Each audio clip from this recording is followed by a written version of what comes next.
Hello guys, ఎలా ఉన్నారు? మన జావా కోడ్ సిరీస్లో టుడే ఎక్స్ప్లెయిన్ చేయబోయే ప్రోగ్రామ్ వచ్చేసి రివర్స్ ఆఫ్ ఎ స్ట్రింగ్ అనమాట. So reverse of a string అంటే ఏంటి? తీసుకున్న స్ట్రింగ్ని రివర్స్ ఆర్డర్లో ఎలా ప్రింట్ చేస్తాము అనేది చూస్తాము. అంటే ఫర్ ఎగ్జాంపుల్ ఎస్ఏఐ అనే వర్డ్ తీసుకుంటే దాని రివర్స్ ఆర్డర్ ఏమో అవుతుంది, ఐఏఎస్ అవుతుంది కదా. సో దాన్ని ఎక్స్ప్లెయిన్ చేస్తున్నాను నేను. దానికోసం ఫస్ట్ ఒక స్ట్రింగ్ని ఇనిషియలైజ్ చేసుకున్నాను. ఏం చేశాను, స్ట్రింగ్ అనే డేటా టైప్లోని ఎస్టీఆర్ అనే ఒక స్ట్రింగ్ని తీసుకొని ఆ స్ట్రింగ్కి సాయి రావుపల్లి అనే ఒక వర్డ్ని అలైన్ చేశాను. సో ఇనిషియలైజేషన్ చేశాను. సో దీన్ని నేను అవుట్పుట్లో ఏంటి, రివర్స్ ప్రింట్ చేయాలి. సో రివర్స్ ప్రింట్ చేయడం కోసము నేను దాన్ని ఒక టెంపరీ స్ట్రింగ్లోని స్టోర్ చేసుకోవాలనుకుంటున్నాను. దానికోసం ఒక ఎంటీ స్ట్రింగ్ని డిక్లేర్ చేసుకున్నాను. So string temporary string TMP string equal అని చెప్పేసి ఒక ఎంటీ స్ట్రింగ్ని డిక్లేర్ చేశాను. సో నేను ఏం చేస్తున్నా అంటే సాయి రావుపల్లిలోని లాస్ట్ ఏముంది ఐ, తర్వాత ఎల్, తర్వాత ఎల్, అలా రివర్స్ ఆర్డర్లోని ఒక్కొక్క క్యారెక్టర్ని తెచ్చుకోవడానికి నేను ఒక లూప్ని రన్ చేస్తున్నాను. సో ఫర్ లూప్ అనమాట. సో ఈ ఫర్ లూప్లోని ఇంట్ I equal to STR dot length -1. So ఈ ఫస్ట్ ఎలిమెంట్ ఏం చెప్తుంది అంటే నాకు ఒక తీసుకున్న స్ట్రింగ్లోని లాస్ట్ నుంచి ఎలిమెంట్ క్యారెక్టర్ అనేది కావాలి. సో లాస్ట్ నుంచి క్యారెక్టర్ కావాలి అన్నప్పుడు నార్మల్గా ఈ వర్డ్లోని ఫర్ ఎగ్జాంపుల్ ఈ వర్డ్లో ఒక 13 లెటర్స్ ఉన్నాయనుకుందాము. కానీ ఈ 13 లెటర్స్కి ఇది స్ట్రింగ్ ఎలా కన్సిడర్ చేస్తుందంటే ఇండెక్స్ వాల్యూ బేస్డ్ కన్సిడర్ చేస్తుంది. అంటే 0, 1, 2 అంటే ఇక్కడ 13 వాల్యూస్ ఉంటే దీని ఇండెక్స్ వాల్యూ లాస్ట్ ఐ యొక్క ఇండెక్స్ వాల్యూ ఏమవుతుంది, 12 అవుతుంది. సో దానికోసం ఏం చేస్తున్నామంటే ఎస్టీఆర్ డాట్ లెంత్ -1 అంటే ఎస్టీఆర్ డాట్ ఈ స్ట్రింగ్ ఫంక్షన్లో లెంత్ అనే ఫంక్షన్ ఉంటుంది. సో ఈ లెంత్ ఫంక్షన్ ఏంటంటే ఈ మొత్తం ఎంతైతే లెంత్ ఉందో ఆ లెంత్ని ప్రింట్ చేస్తుంది.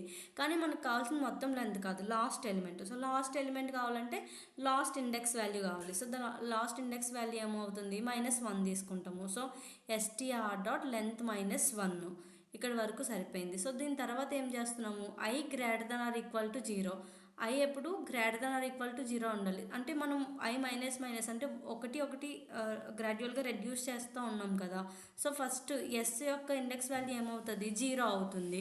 సో 0 అయినంత వరకు ఓకే, 0 కన్నా తక్కువ ఏమీ లేదు కదా. సో అప్పుడు కండిషన్ ఫెయిల్ అవుతుంది కదా.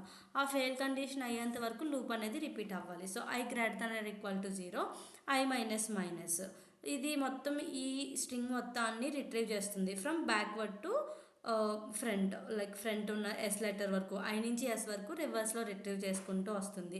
దాన్ని మనం ఎక్కడ స్టోర్ చేస్తున్నాము, టెంపరీ స్ట్రింగ్ అనే ఒక ఎంటీ స్ట్రింగ్ని తీసుకున్నాం కదా, ఆ ఎంటీ స్ట్రింగ్లోని స్టోర్ చేసుకుంటున్నాము. సో ఫస్ట్ ఆఫ్ ఆల్ ఈ ఎంటీ స్ట్రింగ్లో ఏముండదు. సో దీనికి అపెండ్ చేస్తున్నాము. ఏం అపెండ్ చేస్తాము, STR dot carrot of I. So ఈ ఐ ఇటరేషన్లోని ఎస్టీఆర్ డాట్ క్యారెట్, ఈ ఎస్టీఆర్ డాట్ క్యారెట్ అనే మెథడ్ యూజ్ చేసి ఒక్కొక్క క్యారెక్టర్ని ఈ ఎంటీ స్ట్రింగ్కి అపెండ్ చేసుకుంటున్నాం అనమాట.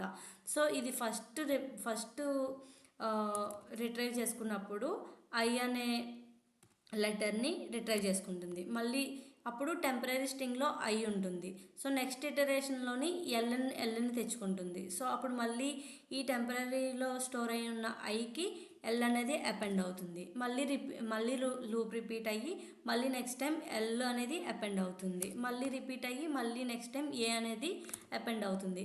ఇలా మొత్తం స్ట్రింగ్ మొత్తం రివర్స్లో ఈవెన్ విత్ ది స్పేస్తో కలిపి రివర్స్లో రిట్రీవ్ అయ్యి మొత్తం ఈ టెంపరీ స్ట్రింగ్లో స్టోర్ అవుతుంది. ఈ టెంపరీ స్ట్రింగ్లో స్టోర్ అయ్యాక మనం system.out.println అని ఇచ్చి so reverse of a string అని చెప్పేసి ఒక స్ట్రింగ్ ఫార్మేట్లోని మనకు కావాల్సిన డిస్క్రిప్షన్ ఇచ్చి ప్లస్ టెంపరీ స్ట్రింగ్ని ఇక్కడ అపెండ్ చేసుకుంటే system.out.printlnలోని మనకి రివర్స్ ఆఫ్ ఏ స్ట్రింగ్ ఈ సాయి రావుపల్లి అనేది రివర్స్ ఆర్డర్లోని ప్రింట్ అవుతుంది అనమాట కన్సోల్లోని. సో అది మన లాజిక్. సో దీన్ని రన్ చేద్దాము. సో చూసారుగా, reverse of a string is ILLAPIVARIAS అని చెప్పేసి వచ్చింది. ఇది reverse of a string code. So ఇది మీకు యూస్ఫుల్ అవుతుంది అనుకుంటున్నాను. Logic very simple. So 1-2 times practice చేస్తే సరిపోతుంది. Thanks for watching our YouTube channel. Do subscribe, like our channel. Thank you.